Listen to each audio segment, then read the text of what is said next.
हरे राम राम राम हरे हरे,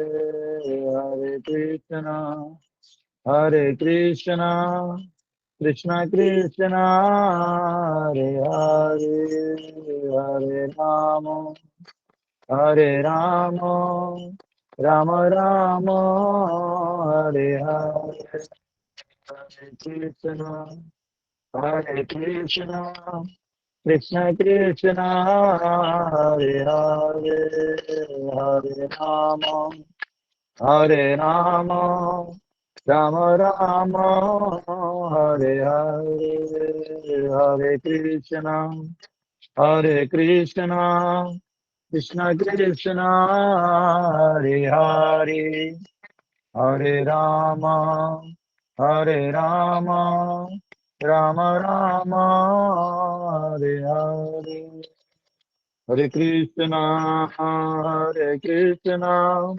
कृष्ण कृष्ण हरे हरे, हरे राम राम राम हरे हरे, राधा रमण राधा रमण राधा रमण राधे, गौरनिताय जय गौरनिताय, गौरनिताय जय गौरनिताय, जय प्रभुपाद जय प्रभुपाद, जय प्रभुपाद जय श्रील प्रभुपाद, गौर हरि बोल जय गौर हरि बोल, गौर हरि बोल जय गौर हरि बोल।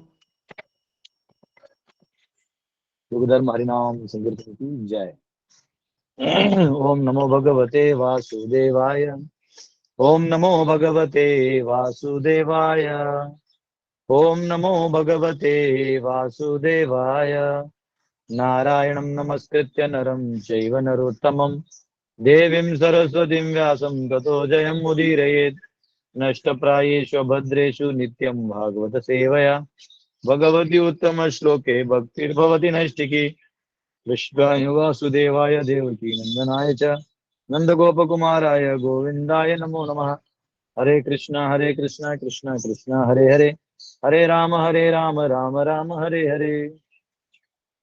ओम अज्ञानतिमिरन्धस्य ज्ञानाञ्जनशलाकया चक्षुरुन्मीलितमेन तस्मै श्रीगुरुवे नमः। नमो विष्णुपदाय कृष्णप्रेष्ठाय भूतले श्रीमते भक्तिवेदान्त स्वामिनिते नाम्ने नमस्ते सरस्वती देवी गौरवाणी प्रचारिणे निर्विशेष शून्यवादी पाश्चात्य देश तारणे, जय श्री कृष्ण चैतन्य प्रभु नित्यानंद श्री अद्वैत गदाधर शिवासदि गौर भक्त वृंद। हरे कृष्णा कृष्णा कृष्णा हरे हरे, हरे राम राम राम हरे हरे। हरे कृष्णा। तो आप सबका स्वागत है। हम सब कल छठे अध्याय को हमने समाप्त किया और हमने ये देखा कि कैसे नारद मुनि ने व्यास जी को उनके जो स्टार्टिंग में हमने देखा था कि कुछ रह गया था, जैसे कुछ बच गया था, तो जो बचा हुआ चीज है बस वो क्या है, वो भक्ति है। कि आपने शुद्ध भक्ति, जो अनन्य भक्ति, एक भक्त का और भगवान का जो संबंध है, जो अल्टीमेट सेटिस्फैक्शन है, जो अल्टीमेट गति है, वो आपने स्पेसिफिकली नहीं दिया। भले आपने अन्य अलग शास्त्रों में अलग अलग उदाहरण देते हुए आपने ये सब किया, परंतु ये आपने नहीं किया।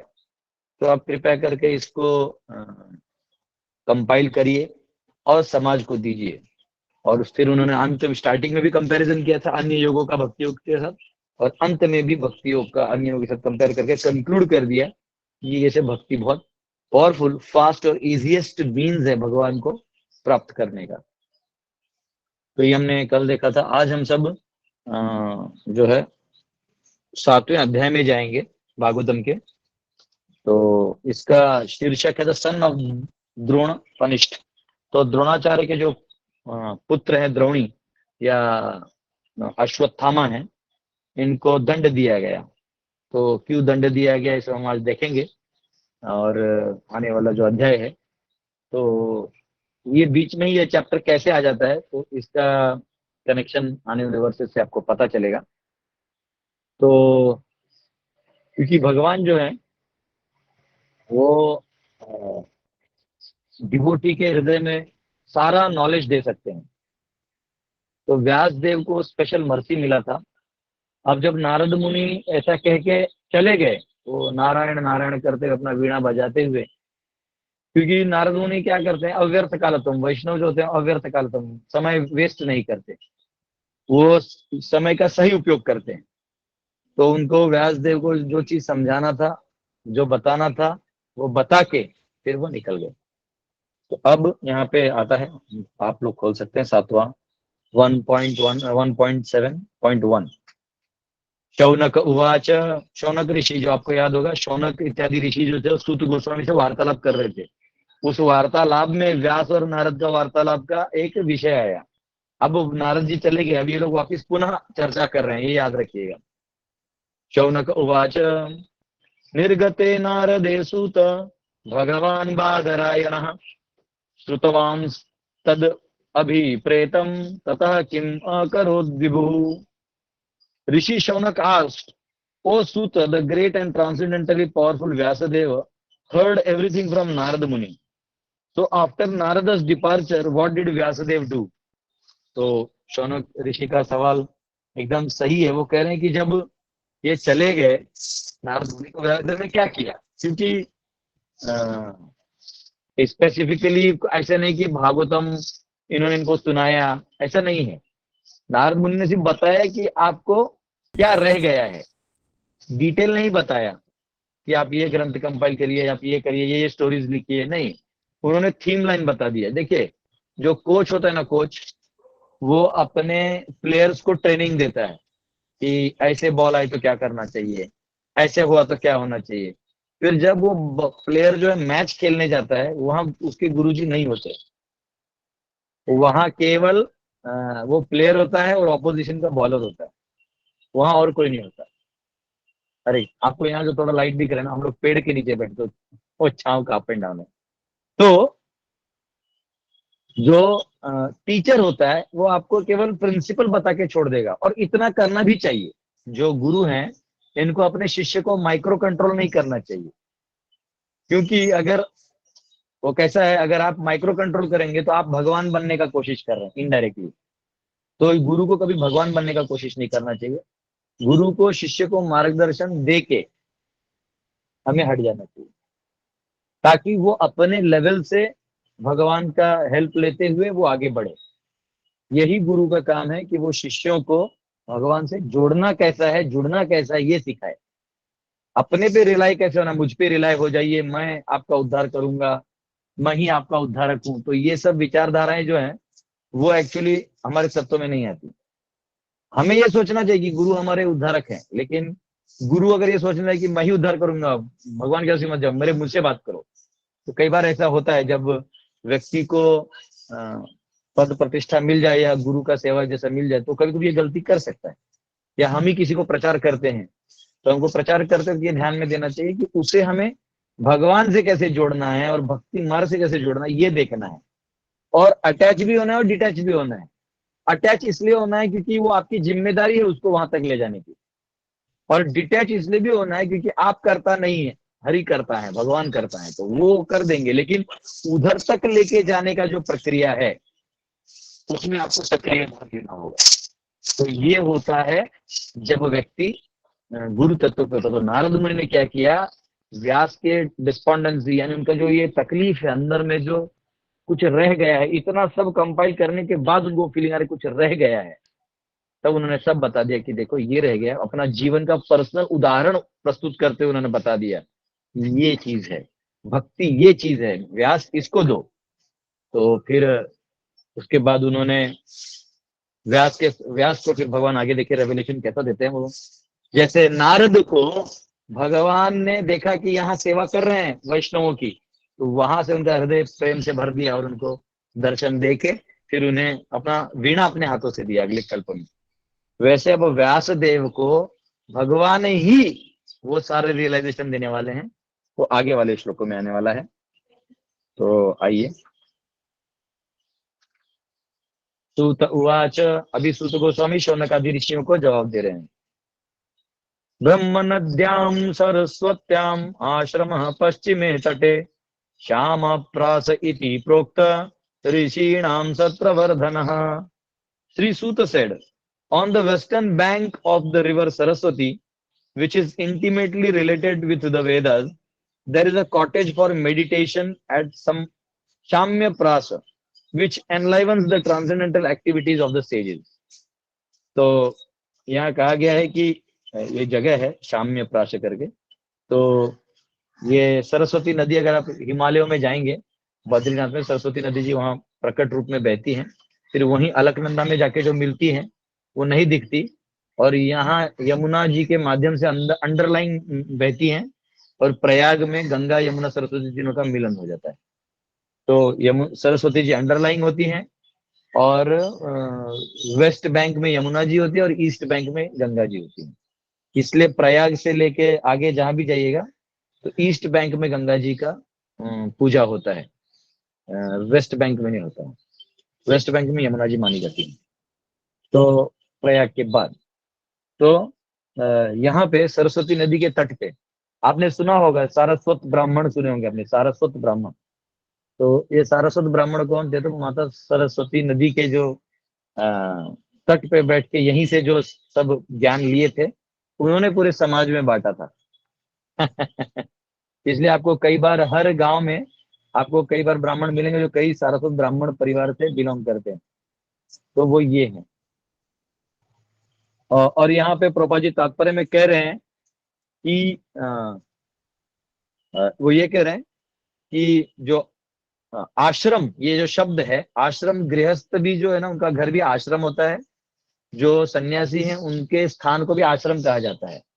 आश्रम का मतलब है जहां, an ashram is a place where spiritual culture is always foremost, जहां पे आध्यात्म का पहला प्राधान्यता है और व्यक्ति बाद में, उसे कहते हैं आश्रम।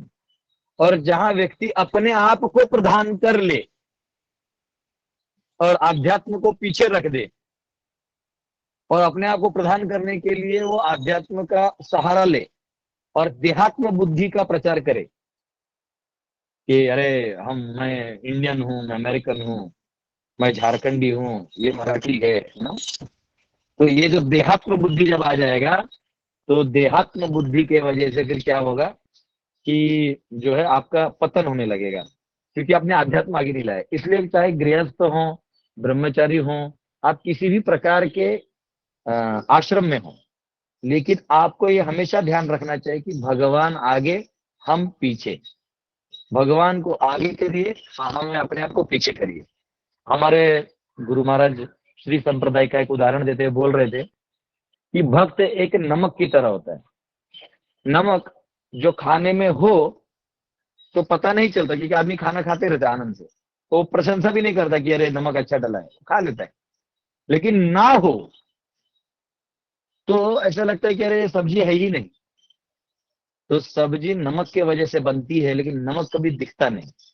वैसे भक्त जो है वो भगवान की कीर्ति गाथा में इतना मग्न होते हैं, उनका आता पता ही नहीं चलता। लेकिन कब पता चलता है? जब वो नहीं होते हैं, तो वो नहीं है इसका भास होने लगता है कि अरे ये भक्त नहीं है। तो हमें ये बहुत इंपॉर्टेंट पॉइंट है कि भगवान को आगे करना है, आध्यात्म को आगे करना है। अगर हम गृहस्थ भी हैं तो हमारे घर में पति पत्नी के बीच में, बच्चों के बीच में भागवत चर्चा होना चाहिए, बैठ के भक्तों के बीच वार्तालाप होना चाहिए कि वो जो भागवत के जो ग्रंथ, कुछ नहीं, आप आराम से ये 10 वर्सेस पढ़ के, नहीं कुछ तो ट्रांसलेशन पढ़ के भी समझ जाएंगे, तो आपको बहुत क्या कहते हैं उसे, ऐसा क्या कहते हैं, मग्न हो जाइएगा भगवान के लीलाओं में। आप पूरा दिन आपका कृष्ण भावनामय जाएगा, आपको पता भी नहीं चलेगा। लेकिन अगर हमने भागवत चर्चा नहीं किया तो हमारा जो चेतना है वो विचलित होगा। तो इसलिए नित्यम भागवत सेवया। तो यहाँ पे वो प्रभुपाद जी बहुत अच्छे से समझा रहे हैं, एक ही वर्ड कि आश्रम जो है, the brahmacharis, grihasthas, vanaprasthas and sannyasis all belong to the same mission of life, namely realisation of the supreme. भगवान का साक्षात्कार, यही गृहस्थ जीवन का भी मकसद है, ब्रह्मचारी का भी मकसद है, वानप्रस्थ का भी मकसद है, और सन्यासी का भी मकसद है। इसलिए पहले मैं आज जस्ट, हम लोग एक जगह अभी जा रहे हैं कहीं पे, तो हम जहां भी आप गांव से जब गुजरते हैं, शहर का रोड छोड़ दिया, तो गांव में आपको बहुत सुकून मिलता है, पेड़ पौधे, खेती खलियान, गाय बैल भैंस, ये सब मिलता है। जो ये हाईवे जाइएगा, टायर, ग्रीस, ऑयल, बड़ा बड़ा वो पेट्रोल पंप, फिर बड़ा बड़ा पौ पौ। तो मैं सोच रहा था कि देखिए इमीडिएट कल्चर चेंज हो जाता है। जो ही आप रिमोट में चले जाते नेचर के साथ, भगवान का दिया हुआ नेचर है, तो आप एक आश्रम जीवन जी सकते हैं। आप चाहे गृहस्थ आश्रम में रहिए, संन्यास में रहिए, कोई भी आश्रम में रहिए, ऐसे वातावरण में आप आराम से रह सकते हैं। लेकिन जो ही आप कमर्शियल हो जाते हैं, भगवान को पीछे कर देते हैं, अपना स्वार्थ आगे करेंगे, लोभ आगे करेंगे, तो एक जंजाल है जहां पै पै पौ पौ आवाज ज्यादा आते रहेगा। तो ये यहाँ पे कहा गया है कि हमारा एक ही मिशन है, वो है भगवान को प्राप्त करना। तस्मिन् स्वाश्रमे व्यासो बदरी षण्डं मंडिते आसीनो उपस्पृश्य प्रणिदध्यो मनः स्वयं। In that place, Srila Vyasadeva in his own ashram, which was surrounded by berry trees, sat down to meditate after touching water for purification. तो ये कह रहे हैं कि वहाँ बेरी, हम क्योंकि या तो बेर का पेड़ होगा, पता नहीं, वहाँ ये स्ट्रॉबेरी वगैरह का नहीं होता, तो अलग होता है। तो जो भी ट्री है बेरी, बादरी, बदरी बराबर, वो बदरी यानी वही होता है जो बोर, मराठी में बोर बोलते हैं, और हम लोग बेर बोलते हैं, बेर बेर खाना।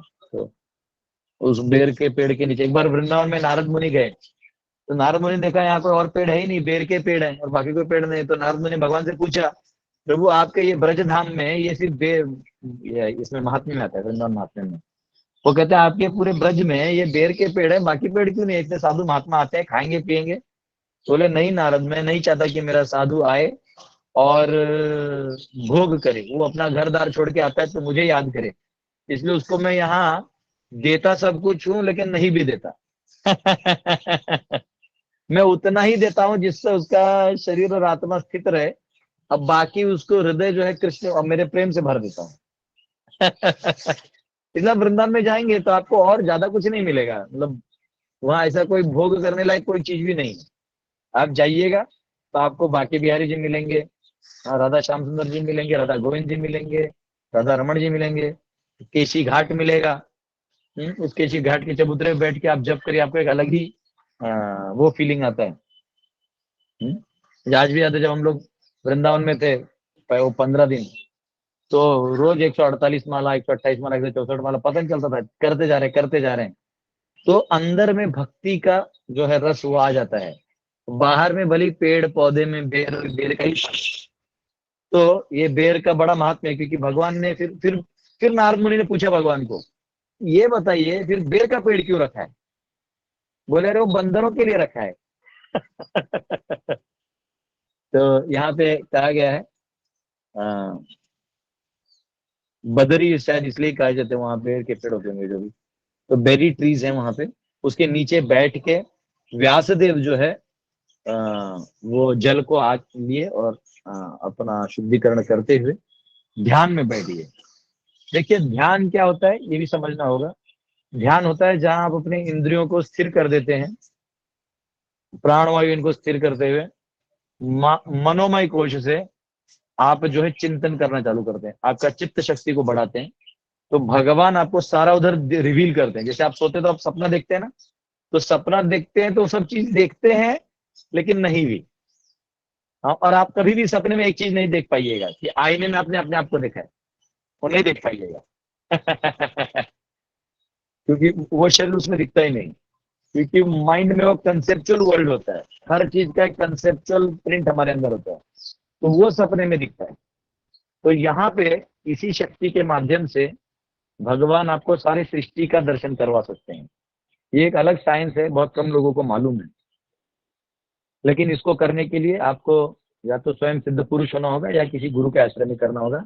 कई बार लोग ऐसे ध्यान में बैठ तो जाते हैं एकदम शांति से, लेकिन वो सिर्फ सांस रोक के अपना थोड़ा शरीर शांत कर लेते हैं, स्थिर कर लेते हैं, उससे ज्यादा वो कुछ नहीं कर पाते। तो अब इन्होंने क्या किया, व्यासदेव ने ये भी ध्यान रखिए, व्यासदेव ने केवल ध्यान योग नहीं किया, तो भक्ति योग किया। देखिए अगला श्लोक कहते हैं, चौथा, भक्ति योगेन मनसी सम्यक प्रणिहिते अमले अपश्यत्य पुरुषम पूर्णम मायाम च तद अपाश्रयम। Thus he fixed his mind perfectly engaging it by linking it in devotional service, bhakti yoga, without any tinge of materialism.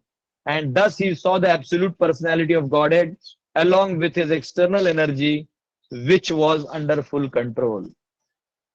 तो अब इन्होंने जब ध्यान लगाया, व्यासदेव ने ध्यान लगाया, आपको भी अगर कभी ध्यान लगाना है तो आप बस सांस को खींच के छोड़ के ओम के रूप में सांस छोड़ दीजिए, और है ना, आप ऐसे ओम का वो करते रहिए, क्योंकि ओम में सारे रेवलेशन हैं, तो उससे भी रिवील हो जाता है। लेकिन पॉइंट ये है कि वो रेवलेशन गुरु साधु शास्त्र से चेक करना चाहिए, अपने मन से नहीं करना चाहिए। कई बार क्या होता है कि मन से भी कुछ भास होने लगता है, तो हम उसको सच मान बैठे। इसलिए गुरु साधु और शास्त्र, हमारे जो रेवलेशन है वो साधु से मैच और शास्त्रों से मैच होना चाहिए, अन्यथा वो भ्रम भी हो सकता है। तो यहाँ पे व्यासदेव कह रहे हैं कि व्यासदेव को, ये सुध गोस्वामी कह रहे हैं, जब उन्होंने ध्यान लगाया तो उन्हें दो दर्शन हुए, एक स्वयं भगवान का दर्शन और एक उनके अंतरंग शक्ति का दर्शन।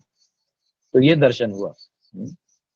तो प्रभुपाद तात्पर्य में लिखते हैं, 7.19 को कोट करते हैं, वेदा हम समतितानि वर्तमानानि चार्जुन, हाँ नहीं सॉरी, वासुदेव सर्वमिति स महात्मा सुदुर्लभ, सॉरी ये वो वाला श्लोक है, बहुनाम जन्मनामन्ते ज्ञानवान माम प्रपद्यते वासुदेव सर्वमिति स महात्मा सुदुर्लभ, कि वासुदेव ही सर्वा सर्वे हैं।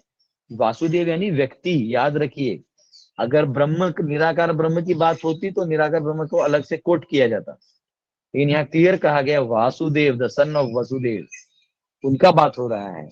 तो वासुदेव सर्वमिति, सब कुछ के वो स्रोत हैं। स महात्मा सुदुर्लभ, जो ये कंक्लूजन में पहुंच के समर्पण कर दे वो महात्मा ही दुर्लभ है इस दुनिया में। हाँ, क्योंकि उपनिषद का जो ज्ञान है ये कई बार आत्मा परमात्मा का ज्ञान देता है, पर वासुदेव का पूरा ज्ञान कभी कभी नहीं देता है। तो कुछ ही पुराण ये उपनिषद है, जैसे गोपाल तपन उपनिषद है, हाँ, और ऐसे कुछ उपनिषद है जो डायरेक्ट भगवान के बारे में बोलते हैं, और मंत्र भी देते हैं आपको। अगर आपको भगवान का साक्षात दर्शन भी करना तो मंत्र देते हैं। ऐसे मैंने बहुत सारे मंत्र तो पहले भी हम लोगों ने पढ़ लिए, और हरे कृष्ण मंत्र में तो भगवान का दर्शन ही नहीं, अभी तो भगवान के प्रति प्रेम जागृत हो जाएगा, जो हमारा ओरिजिनल धन है। तो यहाँ कहा गया है कि प्रभुपाद तात्पर्य में लिखते हैं कि जो ब्रह्मन है, ये जो ब्रह्मन है ये कवर करता है भगवान के ओरिजिनल इफल्जेंस को, भगवान का जो ओरिजिनल तेज है उसको कवर करता है। और इसलिए ईशोपनिषद का ये श्लोक है, 15वां श्लोक है, हिरणमयेन पात्रेण सत्यस्यापि हितम मुखम, हाँ, तत्वम पूषण अपावृणु सत्य धर्माय दृष्टि, कि जो ये जो गोल्डन इफल्जेंस है आपका, ये ब्रह्मन इफल्जेंस है, हे प्रभु इसको हटाइए, मैं आपके मुखमंडल का दर्शन करना चाहता हूँ। ब्रह्म संहिता में भी आता है, यस्य प्रभा प्रभवतो जगदंड कोटि कोटिश्वशेष वसुधादि विभूति भिन्नम तद्ब्रह्म निष्कलम अनंतम अशेष रूपम गोविंदमादि पुरुषम तमहम भजामि, कि भगवान की प्रभा जो है, यस्य प्रभा प्रभवतो जगदंड कोटि, अनंत कोटि जगत को ये प्रभा जो है ये एनगल्फ कर लेती है। अब भगवान को नहीं देख पाएंगे आप, तो भगवान को अब तब देख पाएंगे जब भगवान अपनी इच्छा से आपको दर्शन देंगे। तो ये बहुत इंपॉर्टेंट सब्जेक्ट मैटर है कि हम भगवान का दर्शन लेना चाहते हैं, तो भगवान का दर्शन लेना है तो केवल भक्ति योग, जो अभी यहाँ व्यासदेव भी देखिए, अभी तक बाकी योगों से आप कर सकते हैं, लेकिन भक्ति योग करेंगे तभी आपको भगवान का साक्षात दर्शन और पूर्णतया रियलाइजेशन होगा। तो ये कह रहे हैं the absolute is mentioned here as purusha और पर्सन, यहाँ पे जो है व्यक्ति को देखिए यहाँ कहा गया है अपश्यत पुरुषम, तो भगवान जो है वो पुरुष है। कई ज्ञानी लोग जो भागवत कथा करते हैं ना, ज्ञान मार्गी लोग, तो वो इतना शुष्क बना देते हैं, यहाँ पुरुष लिखा हुआ है लेकिन वो पुरुष मानेंगे नहीं, तो ये दुख का बात है। तो ये यहाँ पे कहा गया है कि भक्ति योग करने से भगवान और भगवान की अंतरंगा शक्ति वो एक है। जैसे चांद और चांद का जो प्रकाश है, चंद्रमा और चंद्रमा का जो प्रकाश है वो एक है, वैसे ही भगवान और उनकी जो अंतरंगा शक्ति है, तो भगवान का दर्शन हो गया तो अंतरंगा शक्ति अपने आप हो गया। तो दूसरा जो शक्ति का दर्शन यहाँ हुआ है वो बहिरंगा शक्ति का हुआ है। तो बहिरंगा शक्ति क्या है?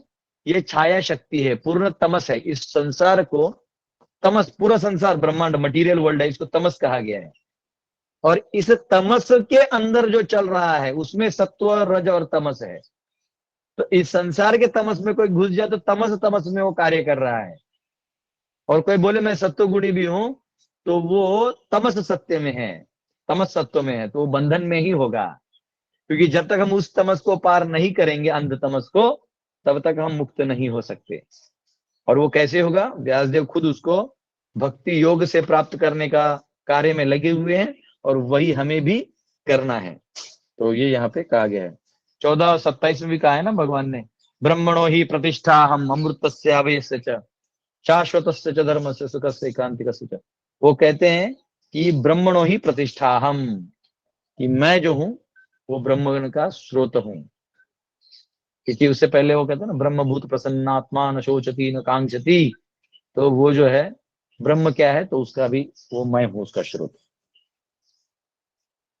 तो ठीक है, अगला श्लोक जो हम लोग कर लेंगे, उसका परपोर्ट बड़ा है तो कर लेंगे। आज के क्लास में कोई क्वेश्चन है तो पूछ सकते हैं। बहुत बहुत धन्यवाद आप सबका, आप लोग आए। यस, कोई क्वेश्चन है तो पूछ सकते हैं, एक दो क्वेश्चन ले लेंगे, फिर हमें आगे प्रवास करना है, कुछ कार्य हैं करने हैं। यस प्रभु हरे कृष्ण। हाँ बोलिए। प्रभु ये वर्सेस के रिलेटेड ही क्वेश्चन पूछना है या कुछ दूसरा भी पूछ सकते हैं कि नहीं? हाँ पूछिए, रिलेटेड स्पिरिचुअल डोमेन का कुछ पूछिए, कोई बात नहीं। हाँ, एक्चुअली प्रभु मैं आगे वाले वर्सेस पढ़ रहा था, उसके बारे में मुझे क्वेश्चन है। तो आगे आएगा तब पूछ लीजिएगा, अच्छा रहेगा। ठीक है ना? नहीं नहीं, वो क्या होता है, फिर मुझे सारा चीज सबको बताना पड़ता है, प्रॉब्लम वो है। नहीं ठीक है, ठीक है प्रभु, तो ठीक है। हाँ, तो जब वो वर्सेस आएंगे तब आप पढ़ लेना, बता देना, कोई दिक्कत नहीं। प्रभु फिर एक क्वेश्चन वही है कि अ, भगवान ने तो ये 4 वर्णाश्रम कर दिए, मतलब उन्होंने जो उन मतलब भगवान को तो मालूम था कि बाद में अगर ये वर्णाश्रम हो जाएंगे तो उसके बारे में गलत धारणाएं भी हो जाएगी, तो अस्पृश्यता और जो भी हो गया, मतलब सवाल करिए, वो मैं ब्राह्मण समझ गया। वो मैं ब्राह्मण समझ गया, वैश्य। सवाल करिए, तो सवाल करिए, क्या सवाल क्या, वो मैं समझ गया, वो सब समझ गया। हाँ, तो मतलब ठीक, वही है हाँ। कि मतलब ये होने के बाद, मतलब अगर ऐसा होता ही नहीं था तो शायद या मतलब जो भी है कि शूद्र जो बोल रहे हैं हम लोग कि वही ये शूद्र है, तो नाम में ही ऐसा लगता है कि नहीं नहीं शूद्र मतलब ये लोग कैटेगरी नहीं लेवल ठीक है, पीपल्स देखिए है। ये वर्णाश्रम वर्णाश्रम एक बहुत बड़ा सब्जेक्ट मैटर है। ठीक है, फिर भी मैं आपको संक्षिप्त में बता देता हूँ 2 मिनट के लिए। भगवान का जो वर्णाश्रम है, हाँ, इसको थोड़ा हम लोग साइड में रख देते हैं। ठीक है, थोड़ा देर के लिए इधर सबको नमस्कार कर देते, ब्राह्मण शूद्र वैश्य सबको प्रणाम कर लो। ठीक है, अब आ जाओ मनुष्य व्यवस्था पे। मनुष्य मनुष्य है ना भाई, मनुष्य तो अपने कर्म से ना काम करेगा। तो भगवान को ये व्यवस्था को दूर कर दो, भगवान तुम मत मानो इस व्यवस्था को थोड़ी देर के लिए। तो आप कह रहे हो कि इसके वजह से दिक्कत हो रहा था ना, तो अब क्या कम दिक्कत है? 1947 से जब से कॉन्स्टिट्यूशन बना है और लोग डेमोक्रेसी को पालन कर रहे हैं, और सो कॉल्ड ये जो जातिवाद है एक लेवल से कहीं ना कहीं इसको अब आजकल कोई किसी को बड़ा ब्राह्मण भी बोल दे तो पगार ज्यादा नहीं मिलता है, उसको उतना ही पगार मिलता है जितना नौकरी करता है। या कोई अपने आप को शूद्र भी बोल दे तो उसको उतना ही नौकरी मिलता है। इनफैक्ट लोग चाहते हैं कि बैकवर्ड कास्ट सर्टिफिकेट मिले ताकि नौकरी मिले। कई कई लोग तो अपना जात वात बदल के वहां जाते हैं ताकि हमको नौकरी मिले, वो छोड़ दो। मैं कह रहा हूं समाज में क्या आज भी भेद कम है? क्या आप मोदी के काफिले में जा सकते हैं? जो मोदी का जो प्राइम मिनिस्टर का काफिला चलता है काले गाड़ियों का, उसके सामने आप खड़े हो सकते हैं? नहीं हो सकते। उनको आपने ही चुन के दिए है। वो आप अभी राहुल गांधी के साथ घूम सकते हैं भारत जोड़ो, अगर वो कल प्रधानमंत्री बन जाए तो फिर भी आप उसके साथ नहीं घूम सकते। अब वो आपको भूल जाएगा कि आप उसके साथ चले थे। तो वो अलग चीज है। आज भी भेद है, आज भी गरीब अमीर का भेद है। वर्णाश्रम में धर्म पाइवोट है। पाइवोट समझते हैं, यानी वहां वैल्यूएबल चीज धर्म है। तो जो ज्यादा धर्म करेगा, जैसे ब्राह्मण ज्यादा धर्म करता है तो उसको थोड़ा ऊंचा माना जाएगा। ऊंचा नीचा क्या है, वो भी वही खाता है, वही उसको पचता है। लेकिन क्योंकि वो धर्म कार्य में ज्यादा है तो उसको सम्मान ज्यादा है, क्योंकि वहां धर्म विषय है। लेकिन जब आप धर्म हटा दोगे तो अर्थ विषय बचेगा, पैसा धन। तो जिसके पास ज्यादा सोना होगा उसके लोग पांव छुएंगे। आज भी अंबानी अडानी को लोग सब नमस्कार करते हैं, भले ही पीछे से, तो पीछे से गाली देने वाले भी लोग हैं। लेकिन जो ही उनको मौका मिलेगा गाली देने वालों को कि आज अडानी तुमको 50,000 करोड़ देगा, अरे अडानी महाराज तो बहुत बड़े हैं, महान है। तो बात क्या है, वहां पाइवट पॉइंट अर्थ है, मनी। तो मनी जिसके पास ज्यादा वो महान, और जिसके पास कम। आज भी गरीब को आता है, घर के रिश्ते शादी वादी होते हैं तो कभी कभी परिवार में कोई बहुत अमीर बन जाता है, कोई गरीब बन जाता है कर्मों से। तो कोई गरीब है ना तो उसको रिश्तेदार पूछते भी नहीं, अरे वो आया है, हाँ ठीक है उसको खिला दो, भेज दो। वो फटा कपड़ा पहन के आया होगा, यहाँ इतना बड़ा मैंने लाखों करोड़ों शादी में खर्चा किया है, अब भाई ये रिश्ते का तो बुलाना पड़ रहा है। तो ले दे के भेद हो ही गया, भेद तो उसका हो गया, उसके मन में दुख तो गया ही ना। फिर आज कैपिटलिज्म हो गया तो कम्युनिज्म तैयार हो गया। अब लड़ाई झगड़ा आज भी चल रहा है, गरीब अमीर अमीर। वही सिलेंडर लेके स्मृति ईरानी ओपोजिशन से रूलिंग पार्टी बन गई, अब वही सिलेंडर लेके राहुल गांधी घूम रहा है। मेरा क्वेश्चन है, तुम दोनों भी राज कर चुके हो तो सिलेंडर को काहे लेके घूम रहे हो? क्योंकि सिलेंडर केवल माध्यम है। तो किसी के पास कुछ नहीं है तो उसे ये सोचना चाहिए कि मेरे पास धन नहीं है तो मैं धन कैसे कमाऊं, कैसे अंबानी अंबानी बन गया। तो वो सोचेंगे और उस हिसाब से काम करेंगे तो आप भी किसी दिन अंबानी बनिएगा। लेकिन उसको गाली देके द्वेष करके तो आपका ही नुकसान हो रहा है। वैसे ही अब इस वर्ण व्यवस्था को ले आइए, जहां ही आप धर्म करने जाइएगा, एक 2 मिनट के लिए ऐसा सोचिए कि सारा विश्व जो है अभी धर्म करने में लगा हुआ है कि हमको धर्म करना है, उन्नति करना है। तो हर कोई उन्नति का मार्ग खोजेगा। जैसे गरीब धनवान के पास जाएगा तो नौकरी के नुस्खे मिलेंगे। आप किसी भी पॉलिटिशियन के आगे पीछे भी घूमेंगे ना बैग लेके, तो भी आपको एक हाथ टेंडर मिल जाएगा करोड़ों का, क्योंकि उसको भी चाहिए कि ब्लैक का व्हाइट करना है, तो वो आपको मिल जाएगा। तो आप गरीब से अमीर हो जाएगा सिर्फ उसके साथ घूम के, जबकि आपको पॉलिटिक्स में आपको कोई वजूद नहीं है। और वैसे ही जो शूद्र होते थे, यानी वो गाली नहीं है, शूद्र को बहुत प्रमोट किया गया है गाली की तरह। शूद्र एक स्थान है। तो वो क्या करते थे कि अरे हम इस निम्न योनि में जन्म लिए हैं तो जरूर हमने कोई अपराध किया होगा, तो चलो हम ब्राह्मण वर्ग का सेवा करके हम और उन्नति करेंगे। तो ये भाव वहां होता है जब वो धर्म पाइवोट होता है। लेकिन जब से डेमोक्रेसी आया है तब से बैंकिंग सिस्टम बढ़ा है, और ये डेमोक्रेसी वहां वहां लाया गया है जहां बैंकिंग घुसाना था। गद्दाफी मोनार्क था, राजा था, वो बोला पेट्रोल आपको चाहिए तो मुझे सोना का बिस्किट दो, मुझे डॉलर्स मत दो, तो मार गए उसको। वो मुसलमान था, हिंदू के राजा और 600 राजाओं से जबरदस्ती साइन करवा के यूनाइटेड इंडिया बना दिया है, और इस इंडिया को ब्रिटिश कंट्रोल में लाके डेमोक्रेसी घुसा दिया है। डेमोक्रेसी सिस्टम हमारे पूरे भारत कल्चर में कहीं भी नहीं था, न शूद्रों में था, न ब्राह्मणों में था, न वैश्यों में था, न किसी में नहीं था। कहां से आया? तो यहाँ पे थोपा गया है। अच्छा, 47 में ही डिक्लेयर हो गया कि चलो अब सब है।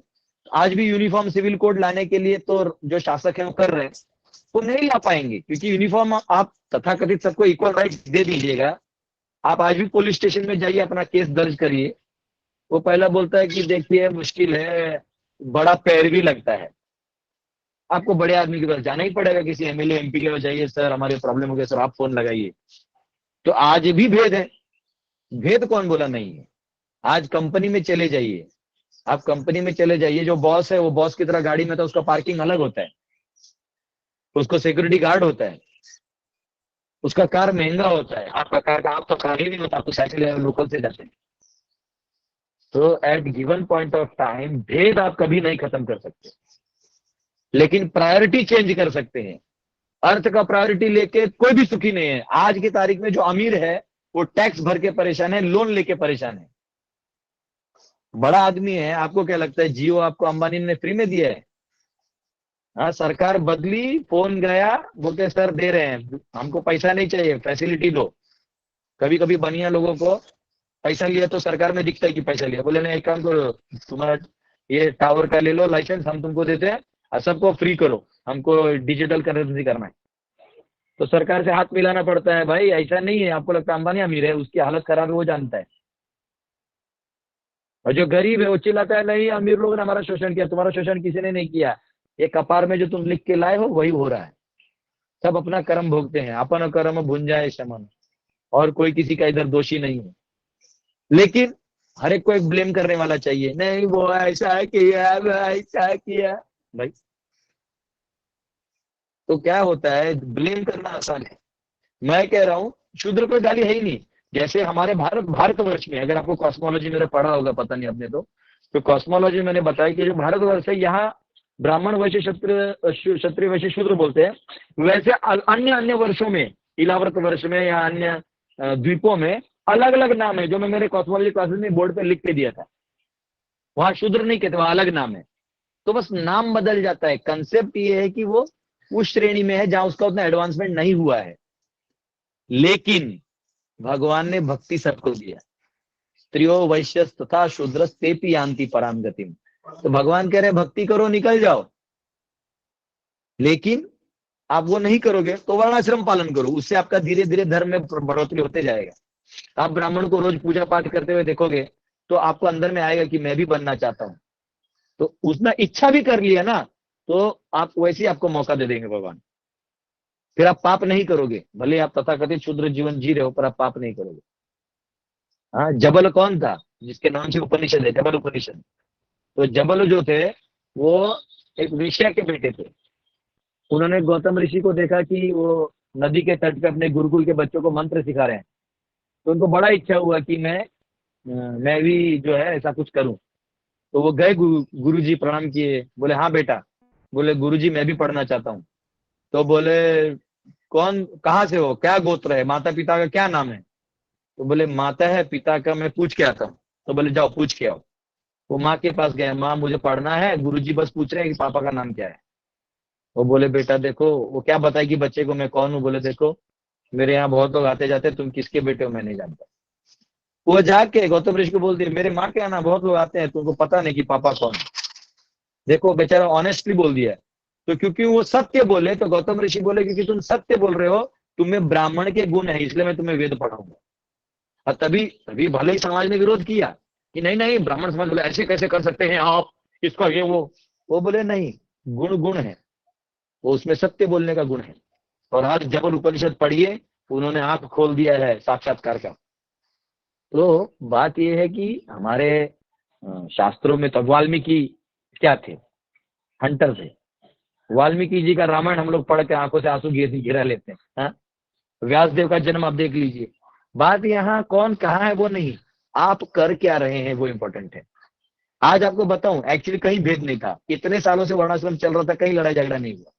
ठीक है, कभी कभी जो उच्च वर्णीय हैं उनको घमंड आ सकता है, लेकिन उस घमंड को भगवान फोड़ देते हैं। भगवान इंद्र को नहीं छोड़े।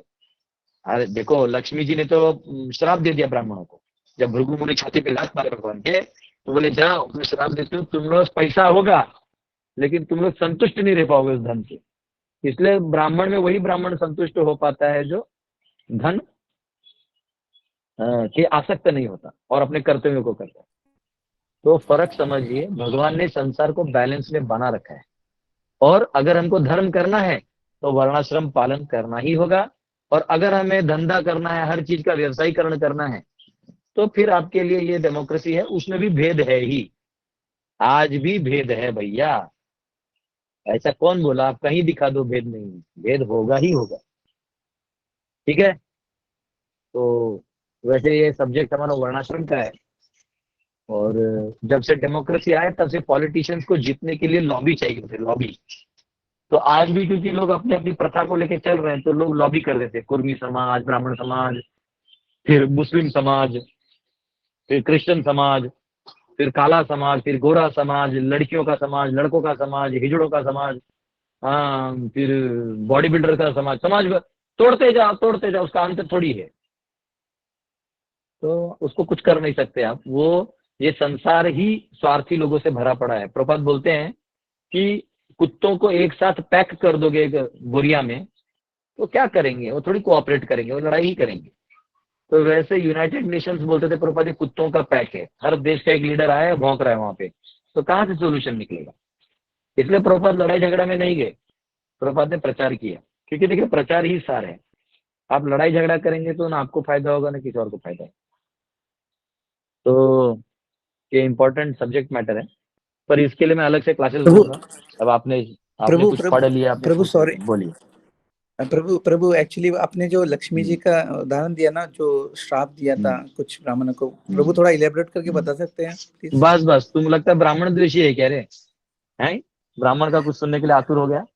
नहीं नहीं प्रभु, मैं एक्चुअली हैं? मैं आपको चैट बॉक्स में डाला था प्रभु, मैं भागवतम लेक्चर के लिए प्रिपेयर कर रहा हूँ हमारे सेल चार्ट, में, तो उसके लिए मुझे वो ठीक है। टॉपिक आ गया था उसी ब्राह्मण का, इसलिए। वो पढ़ो पढ़ो, वो 10वें स्कंद में है ना, भृगु भृगु का जो लीला है उधर पढ़ो, उधर मिल जाएगा आपको सारा कंटेक्स्ट। 10वें स्कंद में है ना, भृगु मुनि जाते हैं देवलोक को, विष्णु के पास जाते थे, क्या क्या होता है, स्टोरी है पूरा लंबा, पढ़ो, अच्छा में आ अच्छा, जाएगा मुझे आपको समझ मिल। गया, उन्होंने छाती के ऊपर हम्म, उनको ये किया था उस टाइम, ठीक ओके। है। हाँ, हाँ हाँ, हरे ठीक कृष्णा है, प्रभु जी, ठीक है खुश दंडवत मत हो प्रणाम। जाना। आप जानते हैं भगवान 5वें स्कंद के 5वें अध्याय के श्लोक नंबर 20 से 22 में बोलते हैं, पढ़ लेना आप लोग। उसमें भगवान बोलते हैं, ऋषभ देव कहते हैं, वो कहते हैं कि ये जड़ पत्थर वत्थर होता है ना, जड़ आइटम्स, नॉन लिविंग, इनसे बड़े वनस्पति होते हैं, वनस्पति यानी पेड़ पौधे धातु ये सब। इन वनस्पतियों से बड़े कीड़े होते हैं रेंगने वाले, उनसे बड़े चार पद पशु होते हैं जो फोर लेगेड एनिमल्स होते हैं, उनसे बड़े मनुष्य होते हैं चेतना में विकसित, उनसे बड़े राक्षस होते हैं, उनसे बड़े देवता होते हैं, देवताओं में इंद्र होते हैं, इंद्र से बड़े ब्रह्मा होते हैं, ब्रह्मा से बड़े शिव जी हैं, शिव जी से बड़े विष्णु बोलते हैं मैं, और मुझसे बड़े, हे मेरे पुत्रों, मुझसे बड़े ये ब्राह्मण है, मैं इनको मेरे इधर रखता हूँ। तो भगवान बहुत ऊपर स्थान देते हैं। तो ब्राह्मण को ऐसा मत समझिए, किसी ब्राह्मण, सच्चे ब्राह्मण की बात कर रहा हूँ, सिर्फ खैनी खा के पूजा करने वाले की बात नहीं हो रही है। लेकिन जो सच्चा ब्राह्मण है उसको मिल जाए तो रास्ते पे गोड़ गिर लो, वहीं लोटांगन मार लो, उसका चरण का केवल धूल अपने सर पे भी लगा लिया तो तुम्हारे अनंत कोटि जन्मों के पाप धुल जाते हैं। इसलिए पहले के राजा महाराजा भी अपना धन दौलत पूरा कार्य वहाँ ब्राह्मण के सामने समर्पित कर देते हैं। वो अलग भाग है कि वो जो ब्राह्मण है मांगता नहीं कुछ अपने लिए, अयाचक होता है, वो केवल भगवान के लिए ही मांगेगा तो मांगेगा। हाँ, तो वो बहुत बड़ा स्थान है। यस, बोलिए प्रभु प्रणाम। अच्छा, हरे कृष्ण। हरे कृष्णा बोलिए प्रभु जी। बोलिए। प्रभु जी, दंडवत प्रणाम। प्रभु जी, ये दंडवत अभी दंडवत। आप जैसे बता रहे थे कि प्रभु जी की मतलब हमारी सिचुएशंस हैं कि हम जब गृहस्थ आश्रम में ये एक होते हैं तो दूसरा, हम आराम से रह सकते हैं। ये एक दूसरा हम थोड़ा ज्ञानी गांव है के दीपक। साइड में हम्म, नहीं बोलो नहीं बोलो प्रभु बोलो। जी, ऐसा नहीं है सिर्फ। अरे करो करो मैं कहता कभी कभी ना करो प्रभु करो। जी बंधा हुआ महसूस करते हैं अपने आप को ना, जैसे गृहस्थ आश्रम में अपने आप को बंधा हुआ महसूस हाँ करते हाँ, हैं। आपने कहा कि बराबर वहां है। जाके रह सकते हैं, मगर लेकिन प्रैक्टिकल प्रैक्टिकल जब भी सोचते हैं तो लगता है कि असंभव कार्य है। मत बच्चे, करिए, घर जहाँ है बार देखो। छोड़ के जाना, वहां रहना। देखो, ये कुछ शहरीकरण जो है वो डेमोक्रेसी की वजह से हुआ। तो जब डेमोक्रेसी गिरेगा, मोनार्की आएगा, तो लोग जमीन खेती बाड़ी संपन्नता में अपने आप चले जाएंगे, तो तब आप चले जाइएगा। लेकिन नहीं जा सकते, अभी आपका शरीर अगर नहीं मान रहा तो क्या करेंगे, छोड़ दीजिए, भी जहाँ है वहाँ भजन करिए, अब वर्टिकल एंगल लेके निकल जाइए, है ना, प्रभु जी भक्तों का बहुत सारी संग चीजों में, लीजिए जैसे जहाँ।